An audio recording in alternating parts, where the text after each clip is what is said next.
the Baen Free Radio Hour.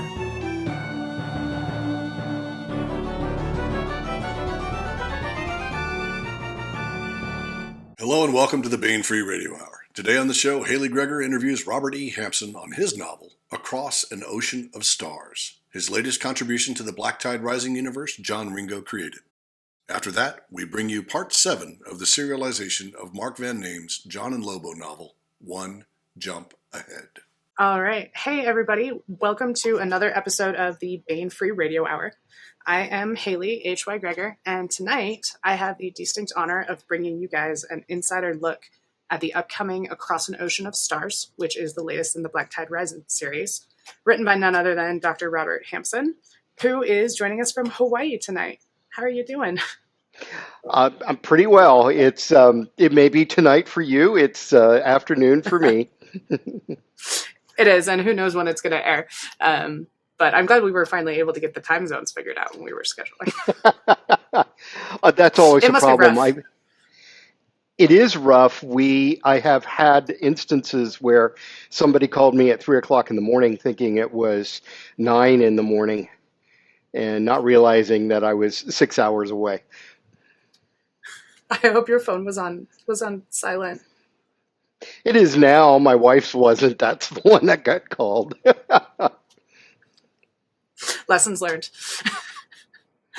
All right. Well, we've got you here to talk about the upcoming Across an Ocean of Stars. It's technically book 14 in the Black Tide Rising series, but it's actually kind of it's kind of funny because Amazon calls it book 10 of 11 because they're not counting the anthologies in that list. Right. So yes, it's book 14. All right. So for listeners who might be new to Black Tide in general, or we're looking for some background there, can you give us a quick rundown on the universe that you're writing in for this one? Oh yeah, it's actually a great universe. John Ringo wanted to create a zombie apocalypse universe that had a couple of features. Number one, it was not mystical. It's not magical zombies. These are not undead. These are unfortunate victims of a virus that robs the human being of their higher cognitive functions. So they become driven only by basic needs: hunger, anger, aggression, and so on and so forth, which is the major characteristic of a zombie anyway. They don't necessarily go around eating brains. But they do bite. The virus is conveyed either through the blood, through a bite, or something to that effect, a scratch. And the other qualification that John had when creating this series was that overall he wanted the stories to be hopeful. This is not dystopia. Yes, it's an apocalypse, but it is not a dystopia. This is a world in which the worst possible thing happened, and the characters in the novels throughout the series and throughout the anthology stories are rebuilding. They're fighting back. They're doing what it takes. And so that's a little bit of what I wanted to bring to mind as well, is to emphasize the rebuilding aspect. So the series starts with 4 books by John Ringo. Under a Graveyard Sky is the first. Let's see. I'm not going to go through titles. We've got we've got 4 by Ringo. We've got 2 by Ringo and Mike Massa. We have 2 by Chuck Gannon. We have 1 by Jason Cordova. We have mine. There's 4 anthologies edited by John and Gary Poole that have some great stories in them. I've got stories in the first 2, totally unconnected to Across an Ocean of Stars, and we have a book coming out after mine by Mike Williamson. And I believe there's another one in the pipeline after that as well. So Well, there's that's quite a few. great. Yeah. Well, and I can attest this is the first Black Tide novel that I have read. And so jumping into this was totally seamless. I didn't have any world issues. Um, And so I appreciate that. I tried to make it exactly that. This does not have any tie-in to the other books, although it mentions events that have taken place in the other books. Was there anything specific that you really wanted to have those little Easter eggs from the other books? What could readers familiar with the series look forward to? Well, there's a couple of references to events. Particularly, there's a key event in the Chuck Gannon books that is referenced. There's a few events, and even a couple of characters from the main Ringo stories. There is a very key mention in the Ringo books about a video that gets circulated that is very popular among the sub crews. That there is a reference to that. It's used basically. The Easter eggs are to tie the universe together and also give a sense of the passing of time. When does this Mm-hmm. occur within the time frame of the other books? Well, and it's very isolated from the rest of the universe, which brings us to where you're sitting right now, and why it's significant. Right. So that actually goes back to a story about uh, a roundtable panel discussion at LibertyCon around about 2016, 2017. I don't remember which, but we were talking about our various stories. And my wife and I had we come to Hawaii every year or every 2 years, and I had just had we'd had a tour of the Kalapapa Peninsula on Molokai. And for those who don't understand or don't know the significance, that was the site of the leper colony. And in round about the turn of the 20th century, 19th to 20th century, there was a leper colony, and it was essentially a one-way trip. The ships would come in and they would push the victims, the patients, and their families off the deck of the ship. And if they survived the rocky surf to get to shore, that was it. They were there. There's no coming back. And there was a Belgian Catholic priest by the name of Damien Vuster, Father Damien, who took it upon himself. He was assigned by the church to the church St. Philomena's on Kalapapa Peninsula, and he ministered to the lepers. And there are a few debates in history as to how much of this he actually did, but he's credited with bringing order and civility to the leper colony. And I was sitting in this panel at LibertyCon, and all of a sudden I had an idea flashed through my head of a Father Damien-like character ministering to the zombies. And in particular, there is a specific class of zombie that is barely mentioned in the original books, although there's a little more mention in the short stories, called the betas. And the betas have lost their aggression. They still don't have any higher cognitive thought, but they've lost their aggression. They could be trained. They could be taught. They could do basic self-care and rudimentary tasks. And I had this idea of a priest or somebody on Kalapapa who has decided to minister to the zombies, to the betas. And out of that grew a short story. When I started outlining the short story, I realized that it was way more than a short story. So I started writing about all sorts of different areas in Hawaii. And as you mentioned, I am in Hawaii right now. I'm sitting in the Waikoloa Beach resort area on the Big Island of Hawaii. And a lot of the action of ocean takes place on the Big Island, Act One and or Part One and Part Three take place on the Big Island. Part Two takes place off of the coast of Kauai and onto Molokai, and then Part Four brings a bunch of the folks together and the story together with more action on the Big Island. And so yesterday I was actually driving some of the areas that are seen in the book.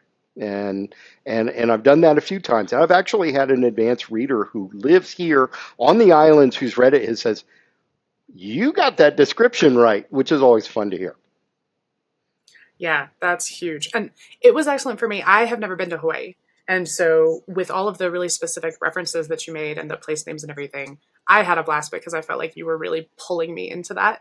But it's even more impressive when someone who's local can say, yeah, nailed it. It's about 7 years of it. It took me about 7 years from first idea to being able to write the story. And so that's an awful lot of trips to build it, and then have to go back and say, "Oops, I got that wrong," and have to go correct it. Well, so when you went on your previous vacations, then did you have specific areas that you scouted out every time you went to go take a look at stuff and do research?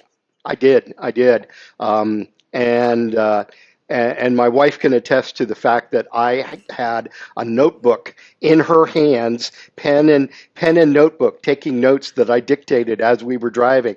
Okay, the lava fields turn into actual soil when you get up above 2,500 feet on the plateau. Once you get about 17, 18 miles north of Kona, you get out of the lava fields and you start seeing the grasslands, and I would do things like that. A lot of the Kauai segments have been done with over several years of go back, oops, I forgot something. And even last year, I had my edits in front of me, and we were driving up to Waimea, and I looked and I go, "I got that wrong. He can see the port from here. He can't see it from there." And so I had to keep correcting myself as I went along. But it's been fun. What was your favorite part? The favorite place that you visited?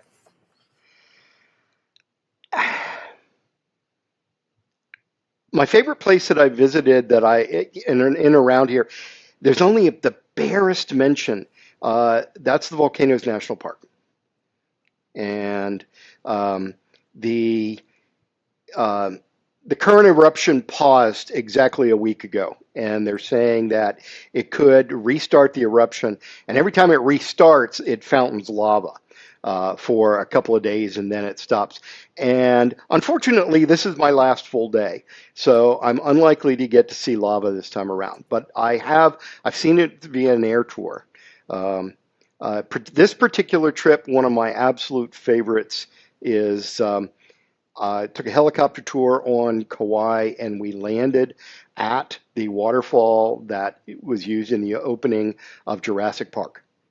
So and it's one of those things that you can only get to by helicopter. You cannot drive in, you cannot hike in, and all this kind of stuff. So I just keep accumulating little things, and I actually put together a slideshow of some of the key locations from the book that we can share in a little bit. Yes, we can actually probably jump to that now, just since we're on that topic. Okay. And for those of you listeners who might be tuning in audio only, we will give you some audio description of Speaker's awesome vacation photos, really. So let's see how well this comes across. And Sweet. Looks good to me. yes. And so before the fall, of course, obviously, one of our favorite places to stay is on Oahu, Waikiki Beach. And one of the things you learn very quickly is it's going to rain every day. But it does give you the opportunity for some great rainbows. So Whoops, that jumped ahead a little bit. So one of the settings, this is where I do a lot of my editing and my writing, is from that balcony looking out over the ocean. And so that's Oahu. There is a couple of references as the flotilla is circling Oahu. And yes, I've done exactly this. I print out the entire book, bring it with me with a red pen, and I do all of my pen and paper edits sitting on the balcony. I did that with Moon in the Desert, did that with Ocean, and now I'm working on it on another book where I'm doing the exact same thing with the edits. It's not all work, but just to show us some of the. So yes, I do have a copy with me. That cover looks familiar, yeah. Yes, it does. So the short story on the Bain website, Ghost of Kaneohe Bay, is something of a prequel and tells one of the backstories of from the part 4 of Ocean. And so here's Kaneohe Bay, and in particular, at the top, right across here from the, I don't know if my cursor is showing up. Yeah. Right across here is where the helicopters are based at Marine Corps Base Hawaii, at Kaneohe Bay. So I thought I'd go ahead and give a little bit of some context there, places we've been. So this is my, if I were to step out, you can't really see it because it's hazy and cloudy up over the mountains right now. But if I were to step out, first thing this morning, this was at 6:15 this morning, I took a panoramic picture and you can see 4 of the 5 volcanoes, volcanic mounts. So this is where I'm located now on Hawaii Island. And so part 1 takes place on Mauna Kea, and the so this where the red arrow is in the panorama is Mauna Kea, and here we have at the very top, and you can only see this in the morning when the clouds aren't covering it, is you can see over here on the top right the domes of the observatories that are on the top of Mauna Kea. Now, Mauna Kea is a dormant volcano. Last eruption was between 600 and 800 years ago. The high slope from part 1 is most of the way up Mauna Kea. So I put an arrow approximately where that would be from this picture. Now, Kohala is north side of the mountain. In fact, that's mostly north side of the island. Mostly what we see when we step out of our room here is Kohala. Now, Kohala is an extinct volcano, and it's been thousands of years since that has erupted. But it's the site of the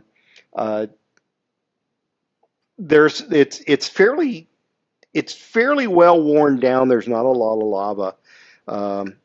And by the way, what you're seeing, that dark material that you see here in between the little spits of grass, that's lava, and it's from the one of the Mauna Loa eruptions 150 some years ago. So Mauna Loa is, again, you can see the arrow where that would show up in the panorama view. And here's a close-up, zoom in. From here, Mauna Loa doesn't look very big, doesn't look very tall, but that's because it's the furthest away, and it's behind 2 other volcanoes. Mauna Loa is an active volcano. The last eruption has been within the past 5 years. I think it was like 2.5 to 3 years ago. And again, if you see all this dark material that's here where my cursor is showing, that's lava that flowed from Mauna Loa. And next, all the way over to the right on this on this panorama is Hualalai. And whoops, let's go back. Skipping a little bit too much for me. So Hualalai is a dormant volcano. And you can see the summit of Hualalai just peeking out over the clouds here in this upper figure. That's the dominant volcano that you see when you're in the town of Kailua Kona, or Kona as it's commonly called, on the west coast, the leeward coast of Hawaii Island. Now, if I were to go back to Mauna Loa, and if I were to pick a point that's halfway between what you can see on this upper image here, just to the right, you see the beginning of the slopes of Hualalai, but you have to go directly toward Mauna Loa and over to the other side to get to Kilauea, which is the other active volcano that is, and the one that has had all of the great eruptions of the past few years. I was here in 2018 when it erupted down along the coastline, what they call the Lower East Rift Zone. And back to a portion of this panorama again, there is a section between Kohala and Mauna Kea. There is a central plateau. The elevation is between 2,500 and 3,000 feet above sea level. That is the location of the Parker Ranch, which is one of the top 5 largest ranches in the U.S. By area. And it is the inspiration for Paniolo Ranch of Across an Ocean of Stars. And then in opposite that, on the other side of Mauna Kea from the Central Plateau, is the Saddle, which is a 6,000 to 7,000 foot elevation pass that goes between Mauna Kea and Mauna Loa. That is the location of the Pohakaloa training area, also in part 2 of Ocean. And that's also the main shortcut to get over to Hilo and the Volcanoes National Park. So that's the local area where we are right now. A little bit of Kauai. Here we see the Jurassic Falls, Waimea Canyon, and a little bit of the Windward Coast.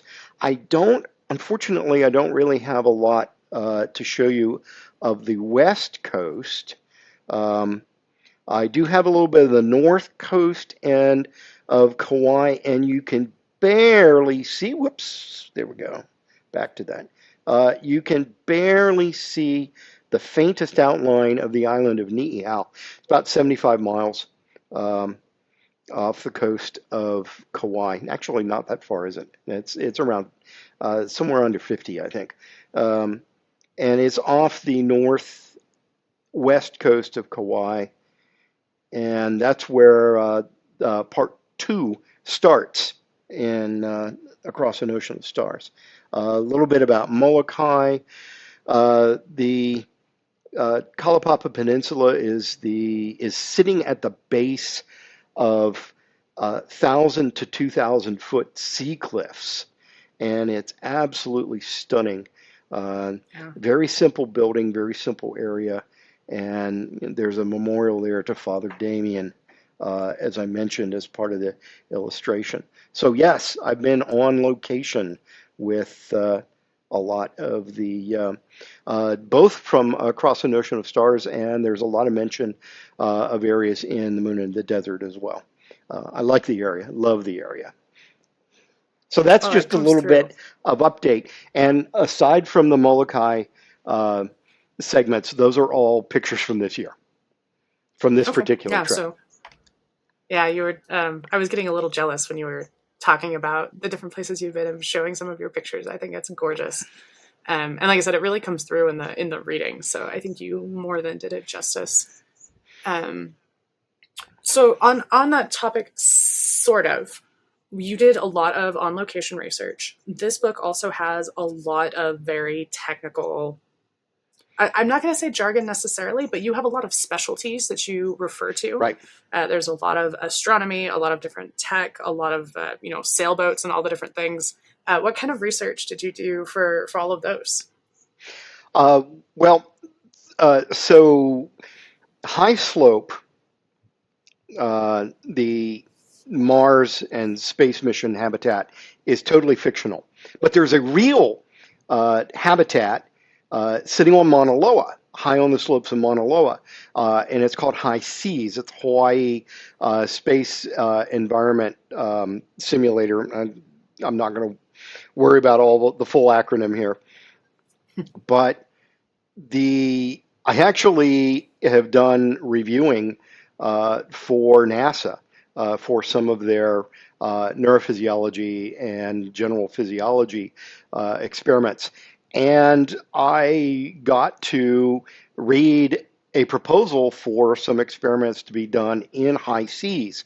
And that was actually part of where I got some of the ideas for what was going to happen in the fictional high slope. I definitely went much further than the reality there. This is fiction, but it's hard science fiction. Yes, I do the research for it, and I dug into it to try to figure out what would work, what wouldn't work, and there are people who like some of the classic science fiction movies. We'll see a few references in there as well. There's some 2001: A Space Odyssey references in this as well. Some of the other research, the sailing research, a lot of that is it's less about me having to do being there as just digging into the literature and talking to subject matter experts. All of the boats that are mentioned, I have cited at one time or another around Oahu and around Kauai. The two-masted ketch that shows up at the end of the Seafarers, the Voyagers section, part 2. It's really based in the Ko'olina Marina. As is that the fairly large yacht that's there as well. There's the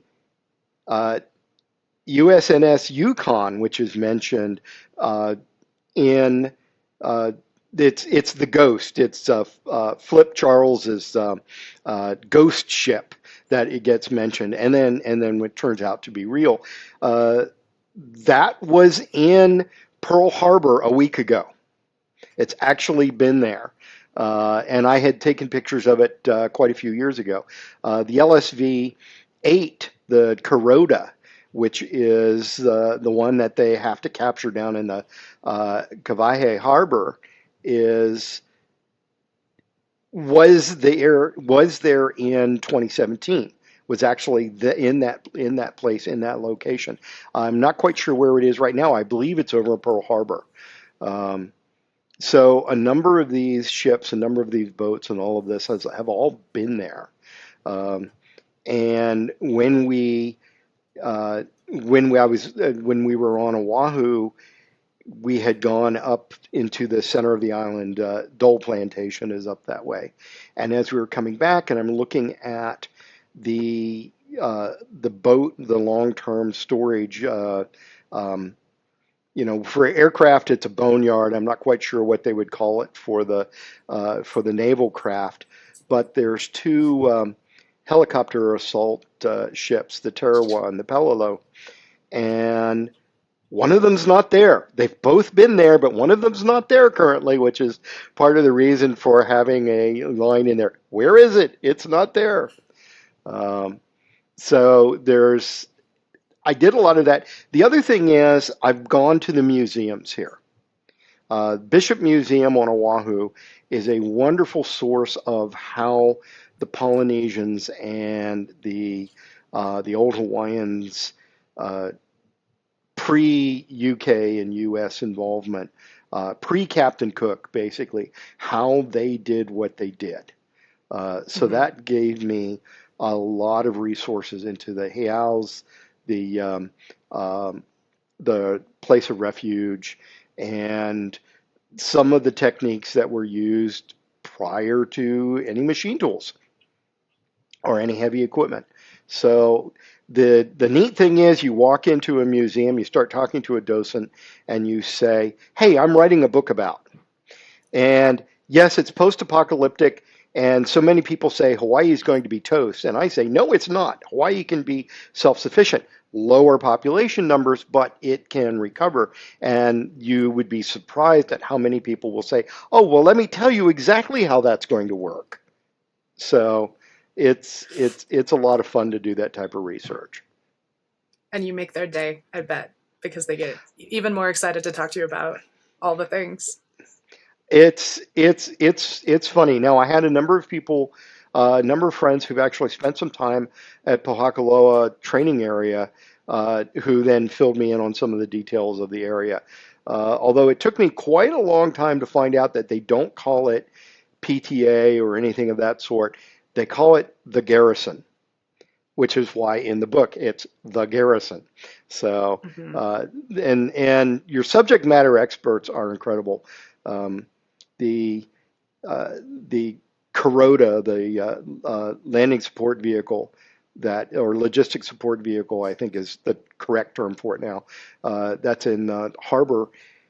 I have a friend who was on its sister ship and told me all about the layout inside. I didn't get to use it, but he told me all about the layout inside and what it can do. So cultivating your alpha readers and your subject matter experts is always a good thing to do. Well, and maybe you'll use it in a future book. So One log it can but away. hope. Yeah. I mean, if this is popular, if Ocean warrants another book, there is an event at the very end that will probably play into action for another story. I know that event of which you speak, but I won't spoil it because I want people to go read this book. Oh yeah. Because I enjoyed it so much. Okay, so subject matter experts. You also, I recognized a few subject matter experts when I was reading this book, and I recognized a couple of other names. Yep. Tell our fans about Tuckerizations a little bit, if you would. So this is actually kind of a funny thing. The Tuckerizations for the crew of High Slope they were collected 7 years ago, when I first outlined the story, and I said I need a bunch of names, and so there are a number of author approaches to Tuckerizations and red shirting. So Tuckerization is when I, as the author, put your name, Hailey, on a character. Now, the character, in Tony Weisskopf's words, once that name goes on a fictional character, the character on the page is not the person whose name you put on there.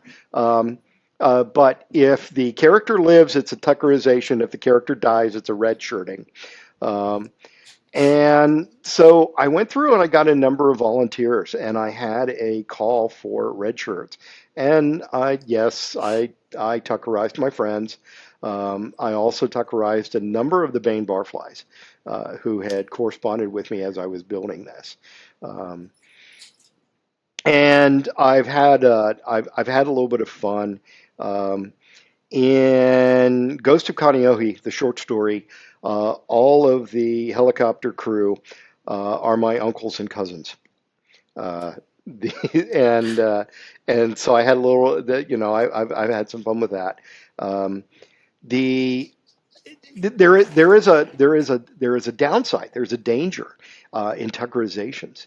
If you start a story and you decide to Tuckerize a character, for example, a marathon runner, and you give that marathon runner a love interest, and you Tuckerize the real person's partner, and they split up, you have a small problem. So So then there are times when you have to go through and you have to take the Tuckerization away. You have to modify it. You change the names and everything like that. But yes, there are a number of familiar names. I ran into the problem of having two individuals whose names were used in Ringo's original uh, stories. And so that is why one of my characters refers to having a brother in the New York National Guard because that name had already been used. And Got so you. More and so Easter we've eggs. yes, more Easter eggs. And I think the Easter eggs are fun. Yeah. Um, So when you go to Tucker as someone, I noticed a couple of them, they were sort of similar to their real life counterparts. When it's like fans, so like people from the Bane bar, do they get a say? Do they get to say, hey, I would love to be this kind of character? Or do you surprise them? no, they don't get a say. um, at least it's not Joe Buckley. The Bane tradition of having Joe Buckley die in the most embarrassing possible means. And Gary Poole tells a story about John Ringo redshirting him and his father reading it, and and the father saying, "And this guy's a friend of yours."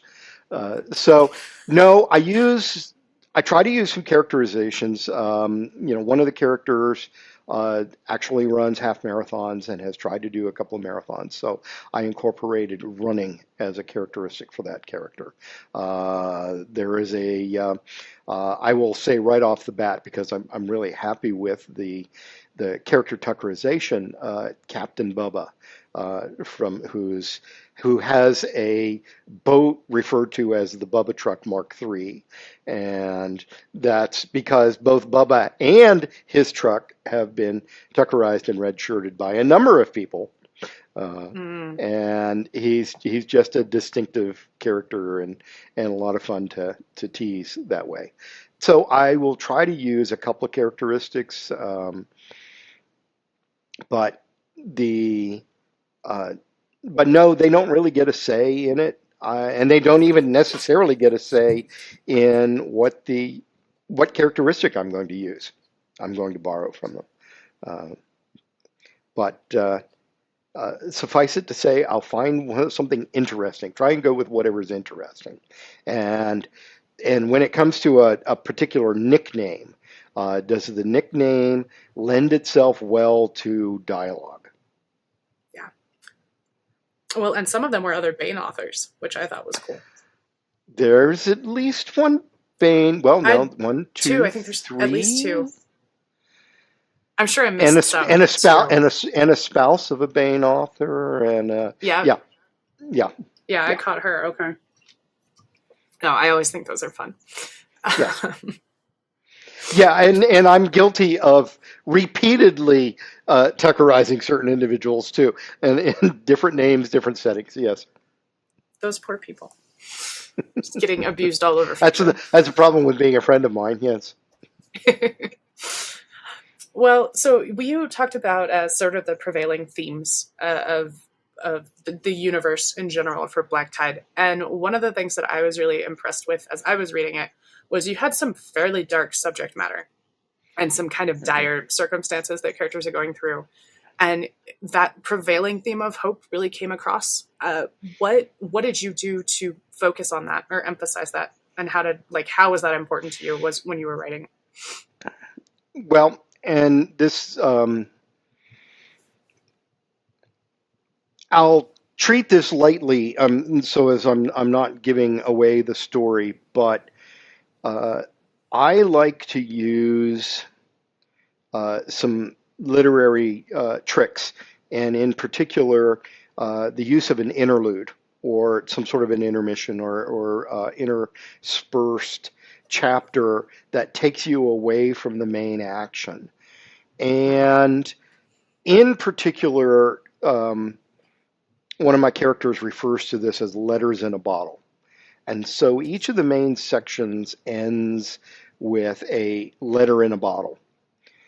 And that was one of the things I wanted to take, where in particular I use that to show a person with a crisis of faith or crisis of hope, any way you want to put it.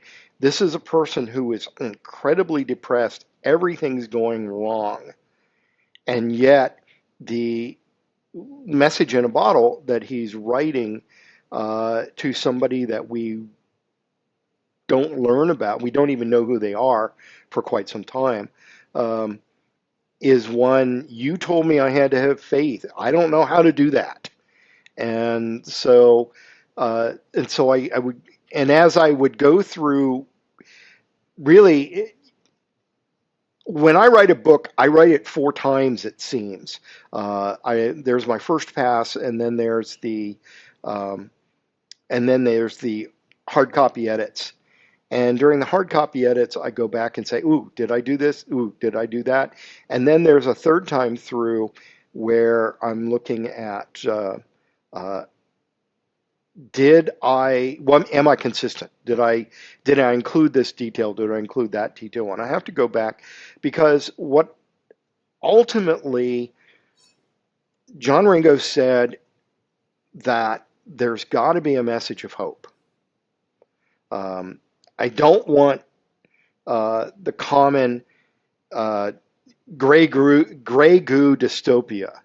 He says, I don't like that. I don't want that. And so everybody had to be building to something. There had to be a reason. I will tell you that the original ending that I had planned for the book when I first outlined it is not what I wrote. There was still a message of hope, but there was also something else that I was able to work in there as well, that changed the ending considerably. And so it's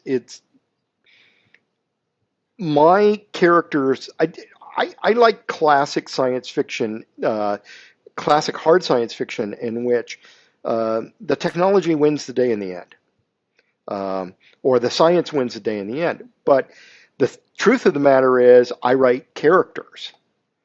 And so ultimately, the character wins the day in the end. And that does take some work, trying to make sure that that comes through. Well, and how do you get those characters to prevail over the darker characters, right? Because you have several of those that are harder to deal with, right? Or their Oh my goodness, problems, as yes. you call them. Well, actually, I wrote. I went back and darkened certain elements of it, because I looked at it and I said, "There's not enough contrast," and it turned out that there was an opportunity for a continuing character thread, event thread, that I hadn't realized was there until after I'd written it, and I had to go back through and I had to make sure that was there. It's funny. Jason Cordova was an anthology editor for stories that were supposed to be light, and he says, "My goodness, Rob, you gave me the darkest story in the book." I go, "Yeah, okay." And then so our friend Casey Azell with Larry Correa was editing the noir trilogy of anthologies, and those are generally dark. And what did I do? I went funny. I'm a contrarian. For some reason, my brain writes the opposite of what it's supposed to, and and my mind can go dark. It can go very dark, and then I'll just spit it out and put it in the character, and then the irreverent part of me says, "Yeah, but how do you make fun of that? How do you overcome that?" And so that's a lot of what goes into the contrast between the dark and the light. Was there a specific character that you found yourself writing and enjoying more than any of the others?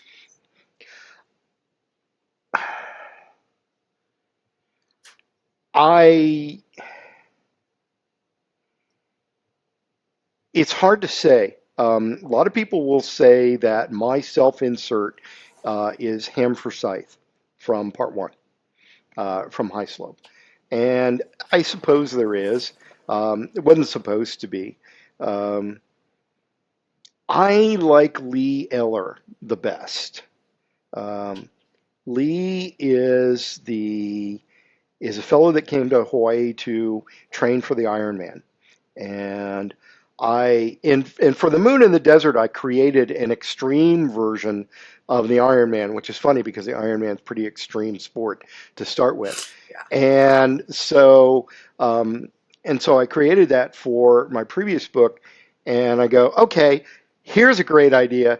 Lee Eller comes to Hawaii to compete in the Ironman, and he hears about this new extreme version, and he stays to train. And so that was that. And I have to tell you that Lee Eller did not turn out the way I originally outlined him. He turned out better. He turned out way better. But that was not what I originally envisioned. And I think he was the most fun to write, in part because I got to do. I I have written in military sci-fi collections without having a military background. I do not have military service, but I grew up military adjacent. I grew up in San Antonio, Texas. That's a military town. I spent 20 years working on DARPA projects for the military, working with the military. I spent 20 years before that working on other DoD research projects. And so much of my life and my career has been adjacent to the military. My wife's father and brother were in the Air Force. My son is going into the Air Force. We have a number of, that runs around me. How do I write military sci-fi? Well, I write the person who is either on the sidelines or on the outside looking in. And Lee Eller gave me the opportunity to write that because he's thrown into the role of a leader and he doesn't know if he can do it. And that's fun to write that. He doesn't know if he can do it. He has to find it within himself to perform, to lead. And those type of characters are fun. That's great for readers too, because it's very relatable, right? You try to picture yourself in a crisis, and it's always such a relief to me as a reader to say, oh, they're struggling too. And it's easier to put yourself in their shoes a little. Oh yeah.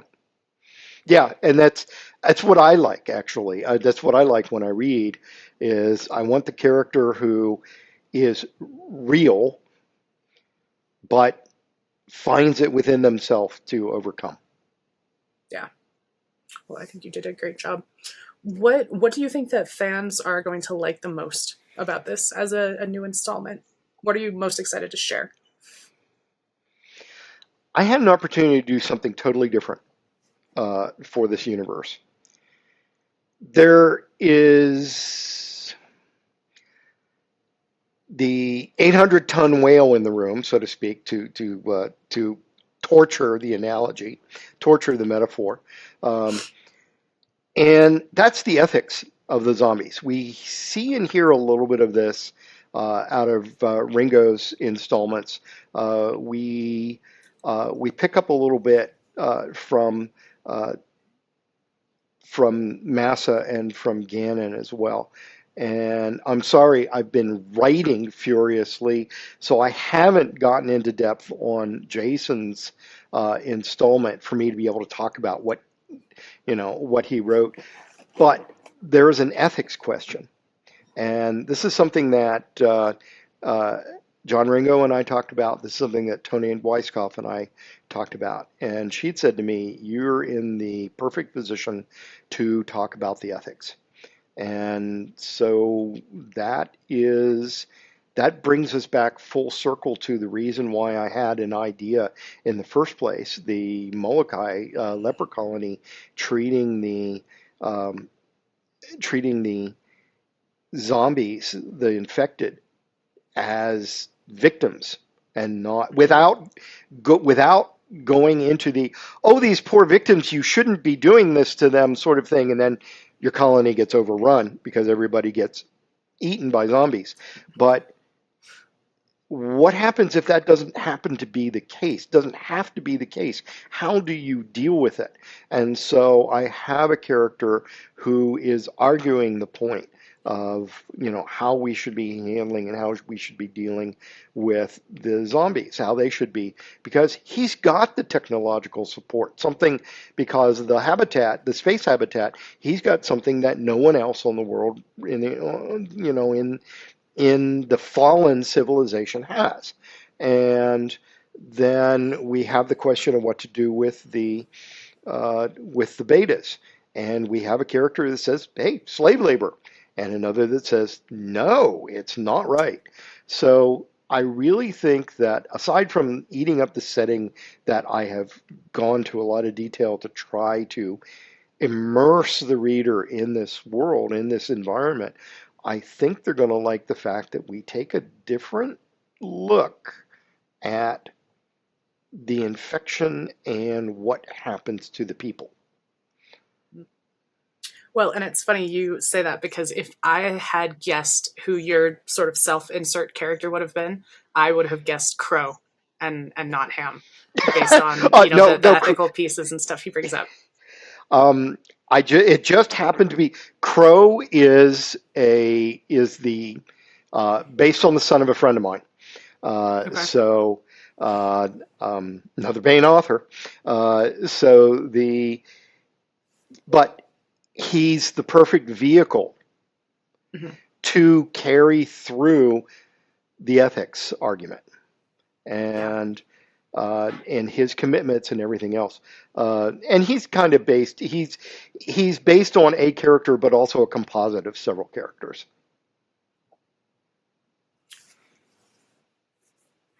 Yeah, that was okay. I'm very excited. I'm excited to start seeing reviews roll in when this drops, and see what everyone else thought about it, because I loved it. Well, I'm going to make the pitch right now, folks. You got to write those reviews and post those reviews. Yes. We were just talking about this on my previous book just this week. 50 reviews and ratings is the magic number for the Great River of Commerce, as we jokingly refer to it, to start getting this in the algorithm. I went searching for it, and for a couple of years, I could start typing in the moon and I would get the moon in the desert, and didn't happen. I mean, I went looking for it, and it doesn't happen. So it's so easy to fall off the algorithm, and we want reviews. I really want to see the reviews. I know that one of the first ones that will go up is actually a person who lives about 30 miles from where I'm sitting right now. He read it. He says, I love it because I love the attention to detail. And he says, you've described it very well. Biggest problem we'll run into, though, is that the timeline for the fall of civilization in the Black Tide series is now 12 years ago. So it's a little difficult to go and see a spot and say, yeah, you got that right. Or for me to look at it and say, was that business here, or yes or no? Because in 12 years, a lot of that has changed. That's true. Yeah, that's one of the hazards of writing in the real world, I guess. Yeah. Trying to nail your settings. The pseudo real world, yeah. Yes. Is nailing because you can take settings. Some liberties. But some people aren't. You can give forgiveness for some things, and other things people tend to be a little bit more particular. Yeah, and that's the reason why I've actually, I read an author whose story took place in Kyoto. No, not in Kyoto, in Osaka. And I get to travel a lot because of scientific meetings. So I was in Osaka.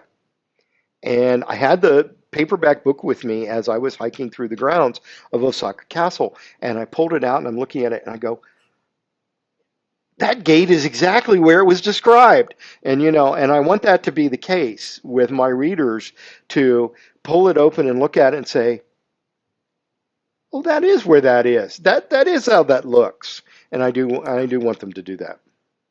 Yeah, no, I love that.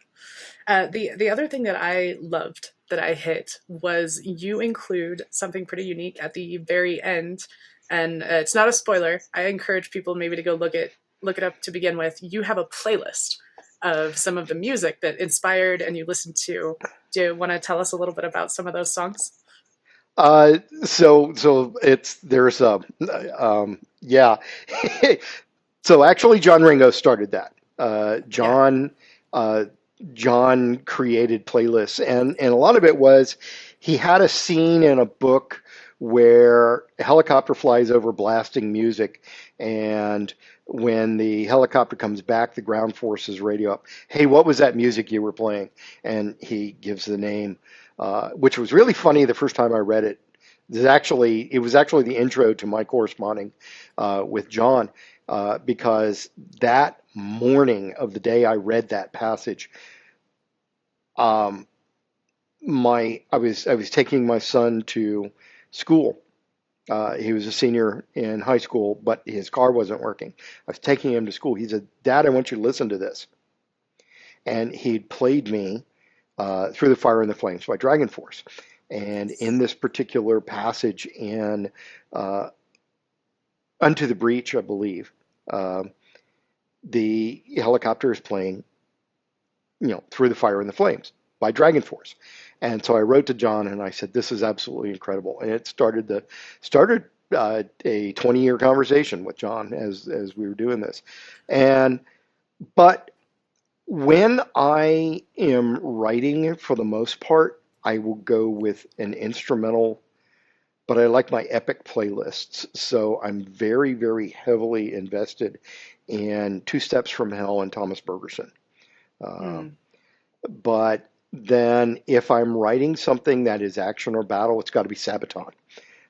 So I'll put that in there. And a few, there's a few things like a line from the soundtrack of Lilo and Stitch, because it's Hawaiian music, and a few other pieces like that that I like to throw in. So I have a very eclectic listening playlist, and my sons know that number one is the music can't go nowhere. So it needs to build into something. It needs to move. It needs to go somewhere. And as long as it shows evidence of musicality, I'm listening to speed metal. I'm listening to EDM. I'm listening to jazz, Dixieland jazz and cool jazz, classic jazz, and straight instrumental, and epic playlist, epic soundtrack and stuff like that.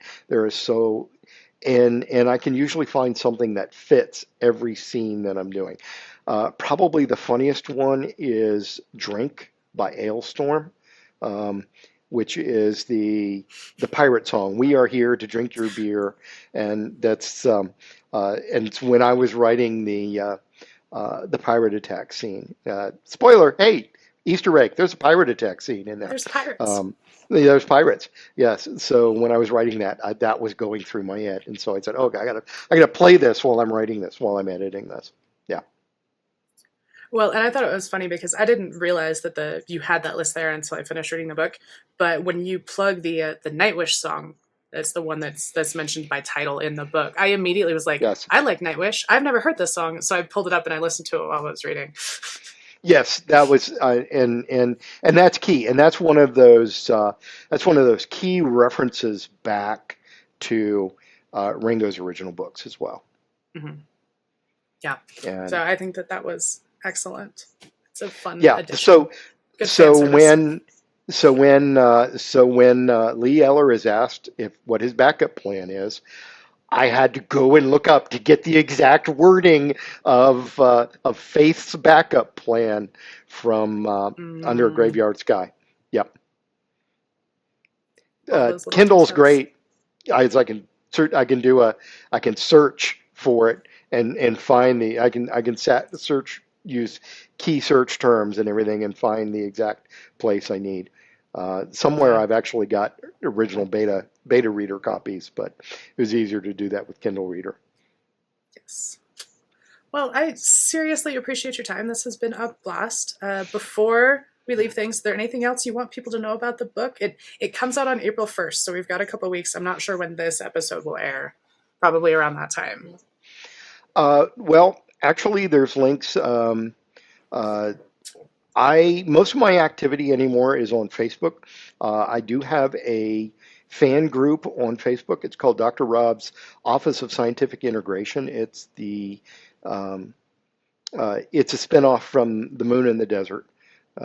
And on there, I've been posting some links. And a key link is the fact that on the Bain Books website right now, there is a nonfiction article that talks about the science of the zombies and how John Ringo and I conversed and created the science, the virus behind the H7D3 zombie virus. There's also a lot of the background, as we've talked about here, with the locations in Hawaii and a number of the details in it. And then again, and there was a short story that ran last month, Ghost of Kaneohe. That is the events that occur on the day Honolulu fell to the zombies, and that is something of a prequel. And I am going to say, don't read that first, even though it's a prequel, because it's a spoiler for something that occurs very close to the end of Across an Ocean of Stars. By the way, Gotcha. as far as the cover is concerned, I saw the cover. The Kurt Miller cover is absolutely wonderful. I Yes. saw the cover and had to go back into my when I was doing my edits to make sure that the character I had in mind was consistent with the image on the cover. You nailed I it. had to give him the same appearance. I had to give him the same the same clothing so that it would be obvious that this is the character that you see on the cover. Yeah, a lot of fun. Yeah. When he showed up, I was like, I know exactly who that is. So, Yes. Yeah. And it yeah. was funny because when I saw the cover, I had no idea. When I saw the cover, I go, "Oh, I have to make these changes." Yes. Yeah. Yeah. All right. Well, where can we find you in the real world? What's coming up for you besides this? Where will you be? I will be at my convention appearances for the rest of the year at RavenCon in Richmond, Virginia, in the end of April, and I don't have the exact dates. LibertyCon in Chattanooga at the end of June. Mid-July, my actual local con is Congregate, which is held in Winston-Salem, North Carolina, and that's usually right smack dab in the middle of July. That's also where I have my students from Communicating Science come and give 5-minute science talks to a science fiction audience, which is a big challenge for them and a lot of fun, and it works out really well. DragonCon on Labor Day weekend. And then 2 weeks after that, I'm going to head back to Pecan. I was a guest at Pecan last year in the Dallas-Fort Worth area, and I'll go to that. And then I will sit down, breathe a great big sigh of relief, and start on hard copy edits of whatever I write next. Because that's one of the things I've got to do when I get back is I write by dictation. And I have created a number of tools to turn the dictation into actual real life prose worthy of reading. And so that's my next trick. I've got many, many, many stories planned. Excellent. Do you have anything else coming out this year that we can plug for you? Not, I can't really say by name yet. Okay. I'm working on, I'm working on a young adult survival. The sun goes out, and or the incident solar radiation goes out, and a 14-year-old boy has to grow up real fast, and he's living on a family farm and dealing with the aftermath of the survival. I'm working on that. Frozen Sun. Be working on some more YA work. I'm working on something under a deep, dark, secret pseudonym that I will not be revealing yet.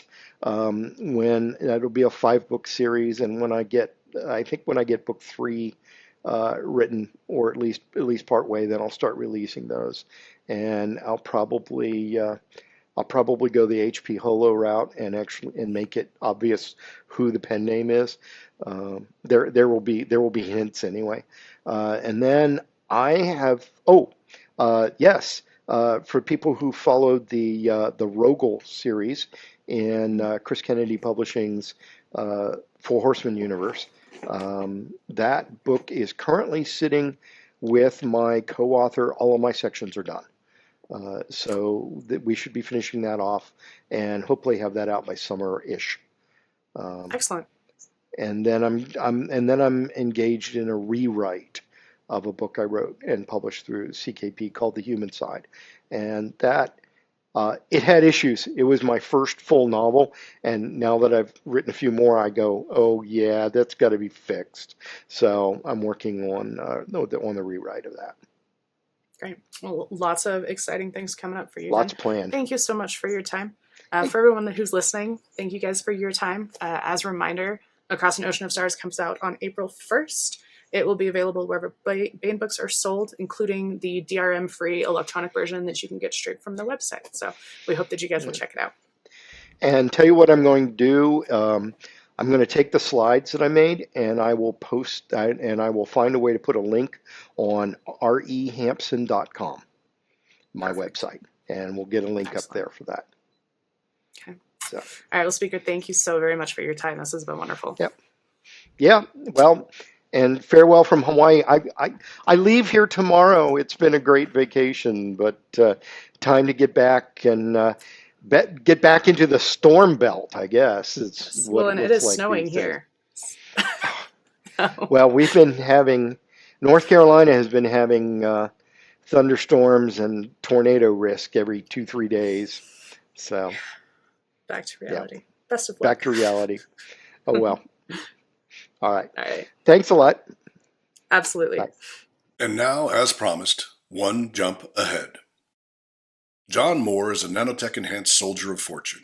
Lobo is an AI, a living weapons and intelligence platform of enormous destructive potential. Two very dangerous wolves in a galaxy of deadly corporate and paramilitary predators.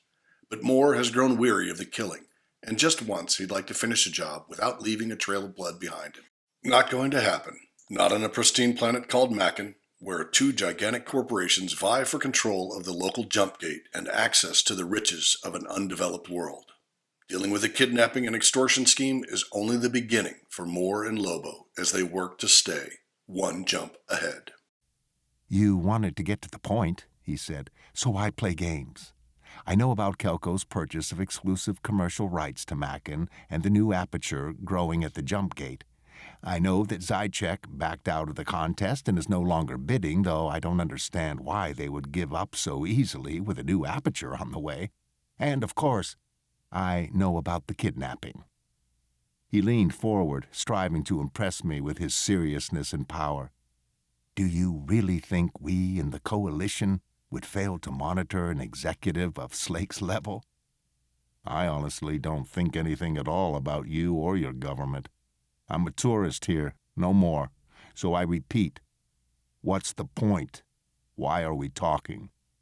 I know I can't stop Kelco's deal, and I know I can't stop the development it will inevitably bring. But not everyone else here is as realistic as I am. I need some time to work with my constituencies and prepare them for the inevitable. Or we'll end up with our more militant groups fighting the Kelco militia, a conflict that's bound to destroy this town. I repeat, what do you want from me? Don't you care at all about what this deal will mean to the people here? When, I guess, Kelco signs this contract, all it has to do is keep to the terms of the deal, and in 10 to 20 years, when the new aperture is ready, it'll have exclusive rights to explore whatever's on the other side. We don't have many apertures here. Losing the freedom to profit from one of them will really hurt the coalition in the long run. I gave up on politics a long time ago. I've never been able to figure out how you can address the big issues, and I know how easy it is for large corporations and governments to screw you, so I keep my focus on the problems I can solve. I told you, I'm just a tourist here. Tourists will suffer too. Kelco people are already acting like they own the place, and we can't stop them. We have almost no security staff, no militia backup from the coalition, and no real way to get Kelco employees to obey our laws. I thought about Lobo, who, with a minimal staff, or even alone if it came to that, could be a powerful force anywhere, much less in a small colony like this one. He wouldn't be any good for the bar brawls and petty crimes, but in any serious action, he'd be hard to beat.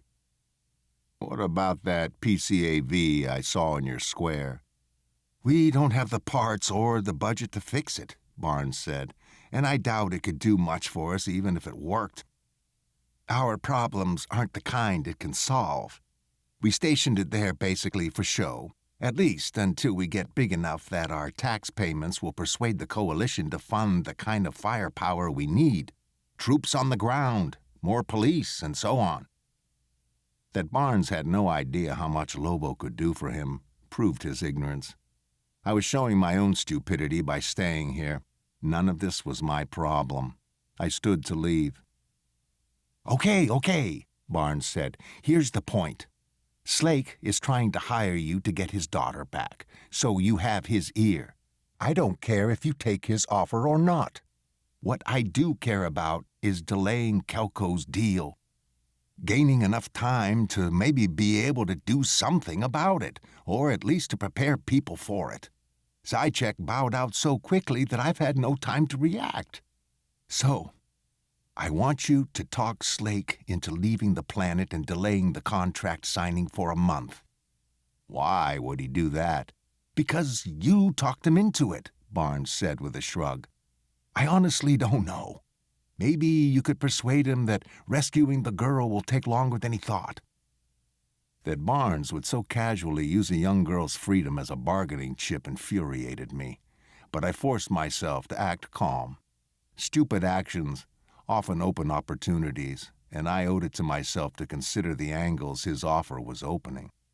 I'd make better choices if I took the time to think before I acted. One last time. What's in it for me? Barnes slumped a bit. I don't know. We have some money, but nothing like Slake's, and even if my plan works reasonably well, you probably won't want to be vacationing here in a month, so I don't know. But I had to ask. I thought about his request. I had no reason to help, but I also had no reason not to continue to ponder what he could do for me. Unless, of course, helping him would cost me Slake's business. I defaulted to my standard answer, which generally serves me well. I'll get back to you tomorrow, I said. He opened his mouth to speak, but I stood and cut him off. That's the best you'll get from me now, so let it go. I headed out. This has been the Bane Free Radio Hour. Thanks for joining us at the heart of science fiction. Join us next week for part 8 of One Jump Ahead by Mark Van Name.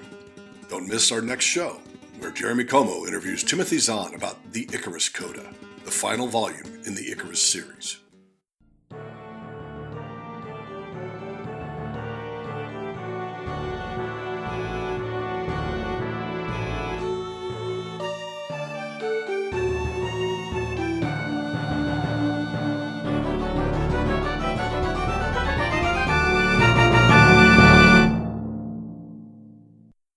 Score by Ruth Judkowitz.